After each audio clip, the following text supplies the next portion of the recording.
Hi folks, welcome back to Retirement Roadmap with MasterPlan Retirement Consultants. My name is Evan Fricks, and with me as always, financial planner and investment advisor representative Mark Fricks. What is your retirement risk number? What is a risk number? Simply put, it's a scale from 1 to 100 that determines the amount of risk you are willing to accept on your invested assets. Lower numbers are conservative. The higher the number, the more risk one is willing to accept. Now, risk is not just defined by loss, although that is a large part of it. It's more a measure of an investment's volatility or the frequency to move up and down.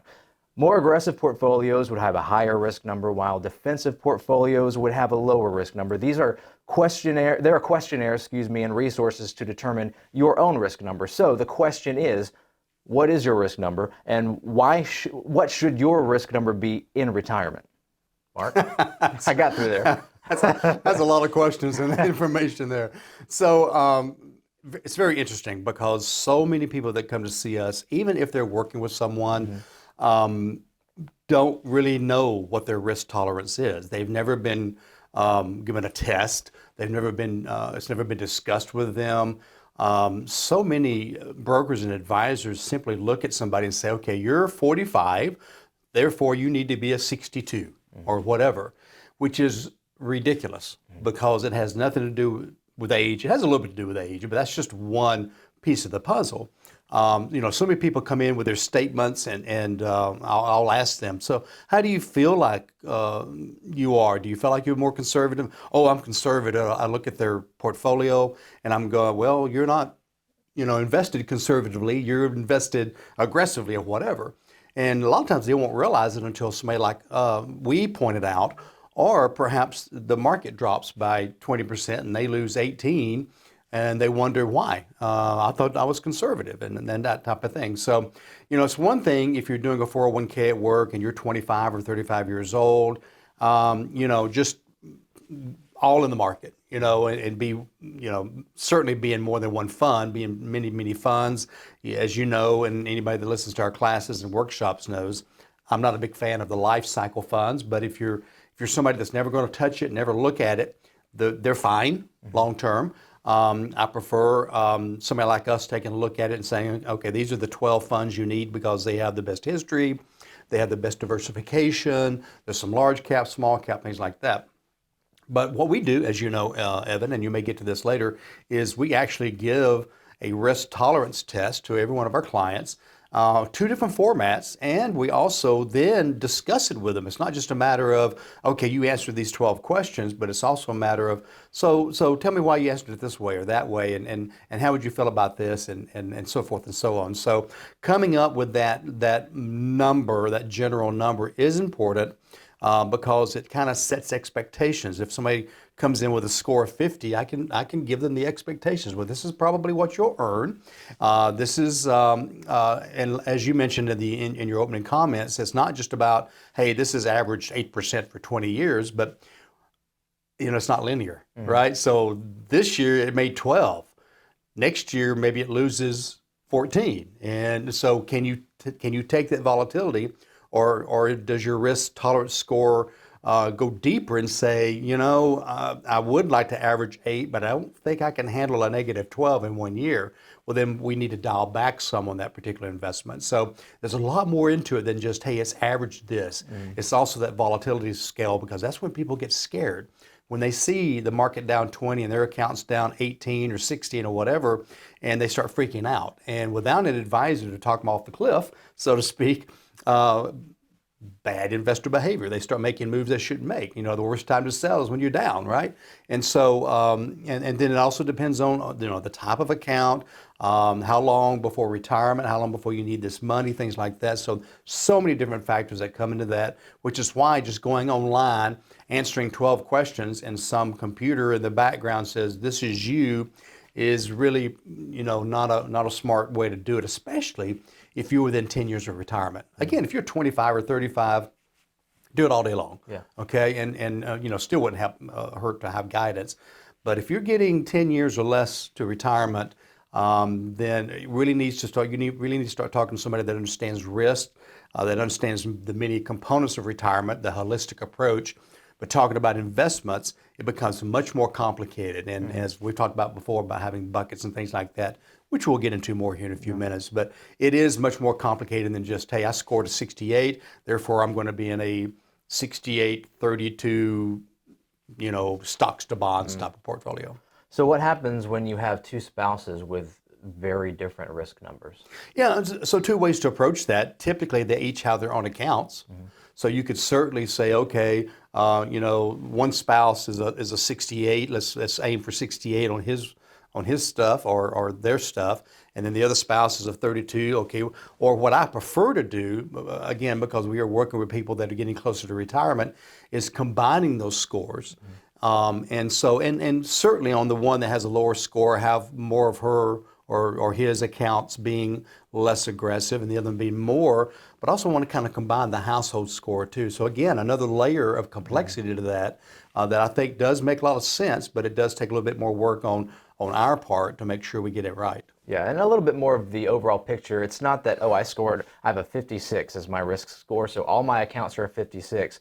No, it's really more you're aiming for that average among all of your accounts, or buckets as we like to call them. Maybe you have one account that's more aggressive, that's a higher risk number to capture some of that growth, to beat some of that inflation. And then you balance that out with something that's more defensive in another bucket. And it's really about the balance of your entire household.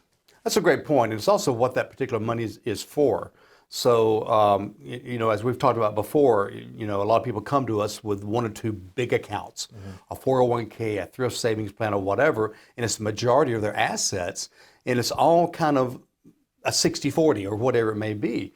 But when we start dividing that up for retirement into the appropriate, what are we using this money for, then, if this money is to buy a car in the next 2 years, you don't want to be a 60 out of 100 aggressiveness, because in 2 years, that account could be down 15%. Yep. There goes your car, right? And so that one might be a 30 or 25 out of 100. But then this bucket over here for the 10 years away could be an 80. You combine those two together, though, you come back to the 60. So that's a great point. So people, our average client probably has 8 to 12 buckets. And so they run the spectrum of the score, but when you put them all together, they come up with that range of what they scored on their test, so to speak. It's a great point that we will continue to bring up in multiple episodes, because it's important. Every bucket has a job. Every bucket is a specific tool. So yes, maybe one bucket is, again, for that aggressive growth, to try to get some long-term growth or beat inflation or whatnot in the market, more aggressive. That's not an income bucket.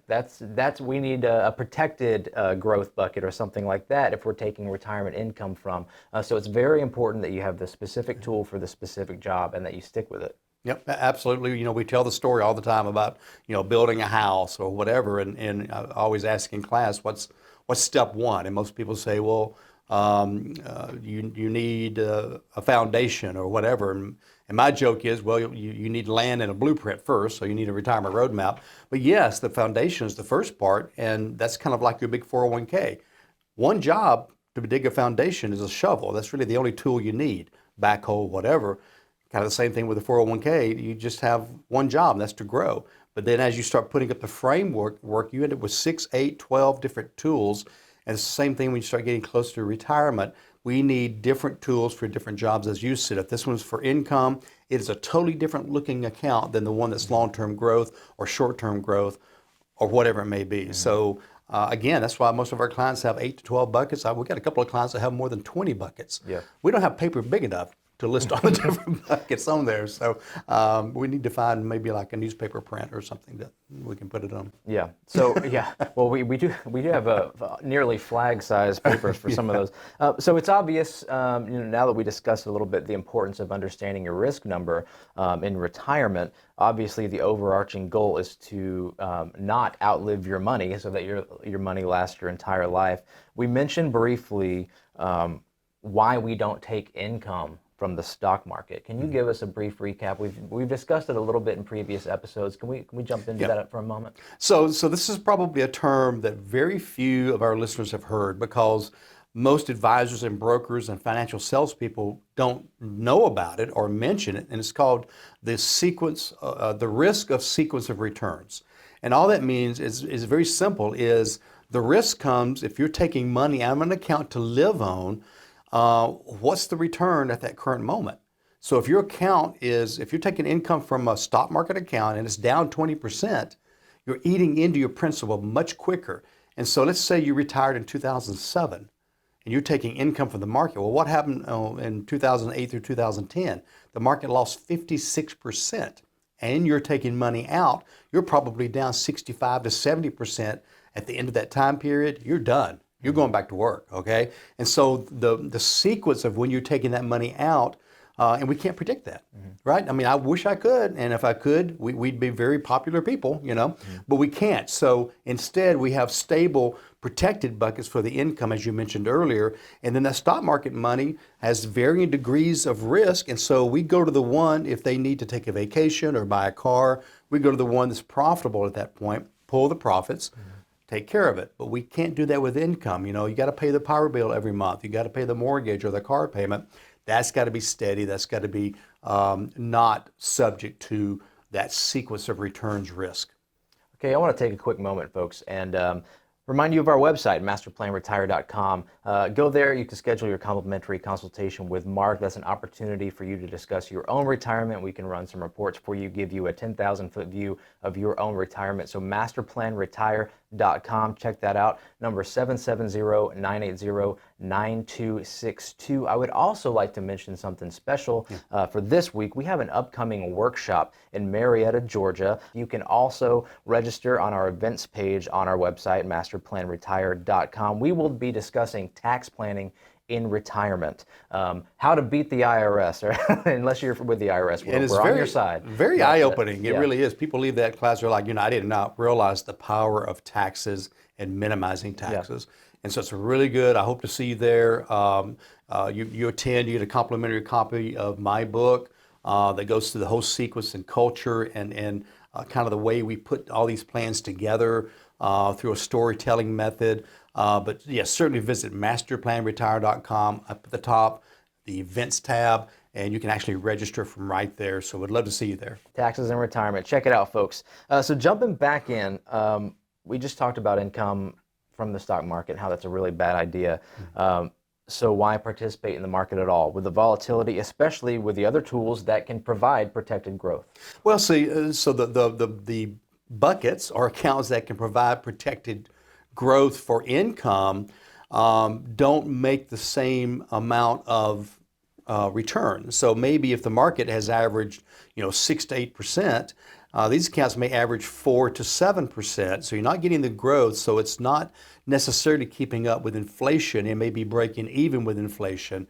But as we know, Social Security doesn't keep up with inflation. A lot of pensions don't keep up with inflation. And so you need something that does keep up with it, as you mentioned. So if we're averaging 6 to 8% in a market account, and we actually average better than that based on the methods we use, then, and inflation is averaging 3 to 4, we're getting double or more than inflation. So that's our inflation protection bucket. So we got to stay there. Some of our money's got to stay there for sure. Yeah. Well, some of those tools that we use, some of those methods are actively managed accounts. Can you describe what those are? Yeah, so very, very cool concept. This has been around now for about 25, 30 years, but a lot of firms have not moved a lot to it because it kind of goes away from their standard of how they make money, which is commissions. And so what we've done is we've taken money managers that have basically built programs with over 100 years of the stock market history in them. And so due to the power and storage capacity of the modern computer, in seconds, these are able to run the algorithms of investments, and they can say, before this drops a certain amount, let's get out of it, as opposed to this has already dropped, let's get out of it. And so based on research, and this is solid research, these actively managed accounts using computer-driven trades have averaged 3 to 4% better return with less risk than the S&P. And so, and there's no commissions, no trading costs, so it's basically just fee-based. And so as the account grows, you're happy, but we also, if we're getting 1% to manage it, then 1% of 100,000 is better than 1% of 75,000, so we're happy too. We're all in the same boat, we all have the same goals, and so they have proven, and that's all we use now is actively managed accounts and portfolios. We have a few hundred portfolios to choose from, probably 40 or 50 money managers. We know which one does what based on what your needs are. And so, as opposed to somebody in an ivory tower, over some big, name brand, sending an email to all their brokers around the U.S. saying, we've researched and we think Coke's going to have a good year. Well, okay, but, it didn't have a good year in 2008, even though they said they would. So that's what I say. I like driving by looking through a rearview mirror, as opposed to looking ahead. What do we think is going to happen next? Yeah. And the simple fact of the matter is, the market is not what it used to be as far as volatility. There was a point back before the 2000s that you could rely on the stock market for steady growth. Just buy and hold was very popular. Vanguard was very popular. So I wrote down some numbers here. So from 1980 through 1999, the average return 17.75%. I'll take that. I'll take that every day of the week and twice on Sunday. The worst loss over those 20 years, a negative 9.73. That doesn't even seem real in today's world. It doesn't. It really doesn't. But since the year 2000 through the end of last year, instead of averaging 17, the market has averaged just over 6%. Unbelievable. The worst loss, a negative 38%. Of course, that was 2008. And so the market, if you look at the graph, the volatility of the last 23 years, unbelievably greater than the previous 20 years and even the years before that. And a lot of people say, why? What is it going back? No. The volatility is going to remain the same because of, I think, three basic reasons. Number one, world economy. What happens in Ukraine does affect us. What happens in Russia does affect us, okay? Number two is, I think, the computer trading. We're getting out in nanoseconds while everybody else that's managing their own accounts or they have a broker doing the old-fashioned way lingers around for weeks. It's too late to make a change. You've already missed the boat. I think the third reason might be social media. Kind of a water cooler multiplied hundreds of thousands of times, right? Where you stand around the water cooler saying, you should buy this and you should sell that. Or the game, was it GameStop? The Reddit water cooler, as it were, with GameStop. Yep. Yeah, where they got, social media to get everybody to buy it at the same time, drive the price up, and then the ones that drove that process got out and left everybody else losing a lot of money, social media driven. Well, I mean, look, media period, entertainment. I mean, look at remember, it feels forever ago now, but when Elon Musk was on Saturday Night Live, his Tesla and SpaceX just tanked, So yeah, it's true. I mean, we are driven culturally by our entertainment. Well, and all these talking heads, I mean, they're on TV. Their number one goal is to sell ad space. So you do that by being kind of over the top, and so that's why is it Kramer that's always screaming and all that kind of stuff, or the people who have all the analytics and we think this is going. They don't know. Well, when you're in the business of eliciting responses, don't be surprised when you elicit an emotional response from somebody. Exactly. I used to have a client that he watched that religiously, and he would come in and say, "Well, I just heard so and so say we need to." And I finally got to the point I said, "You just need to manage your own money. I mean, apparently you've got better ideas than we do," and so it was just one of these parting of the ways. It wasn't worth it. After a year, I was just like, you either use our methods or you don't, and God bless him. I've not kept up with him. I hope he's done well. But you can't manage your portfolio by listening to these news shows and reading Facebook. Because everybody has a different opinion, and most of them are wrong. Yeah.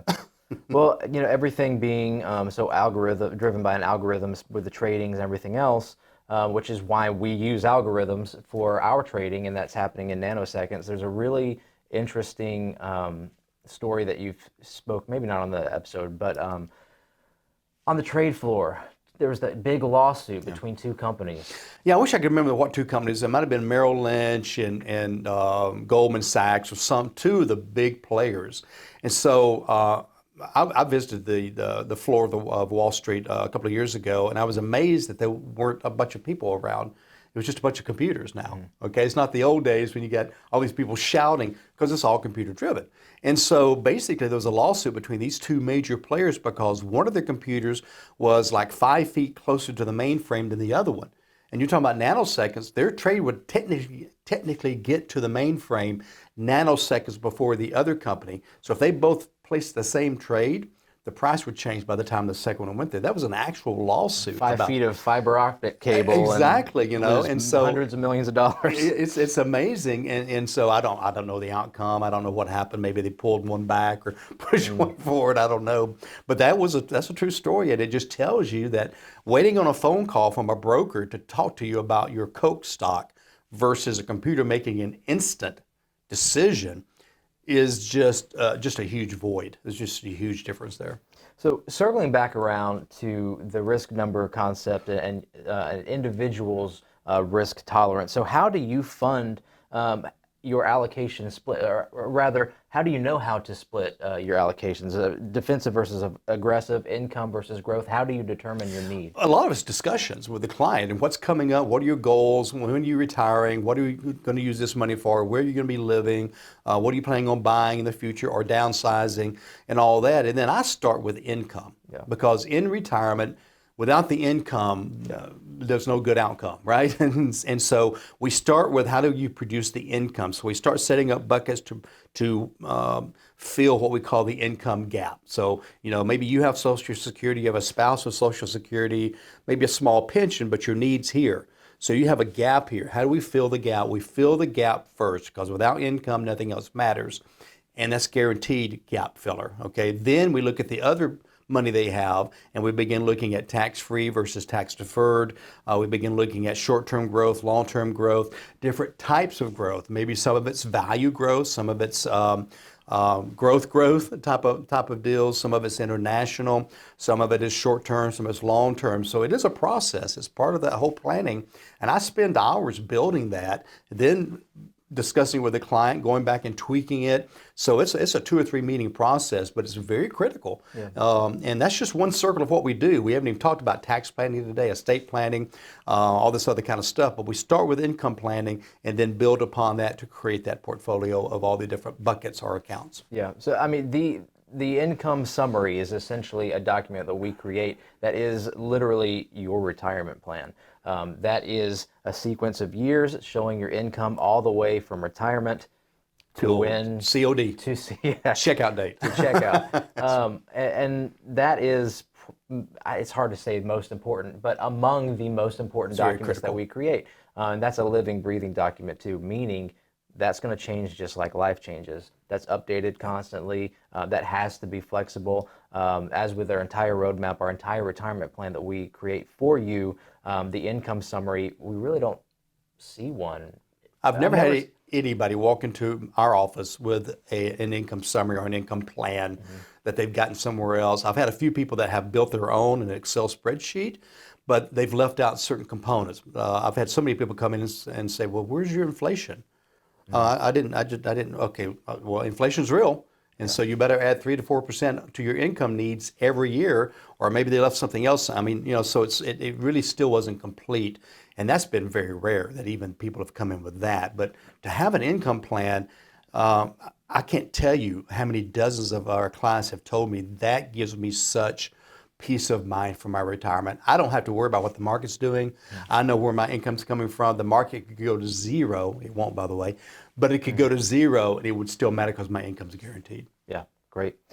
Folks, wrapping up, if you are curious about your own risk number or would like to discuss your own retirement, remember we offer complimentary consultations just for you. Go to masterplanretire.com, schedule your complimentary consultation with Mark. Also, check out our events page. We've got that seminar workshop coming up, Taxes in Retirement. Mark, close us out, sir. Yeah, so on the website, masterplanretire.com, is a little button almost on every page that says schedule a meeting.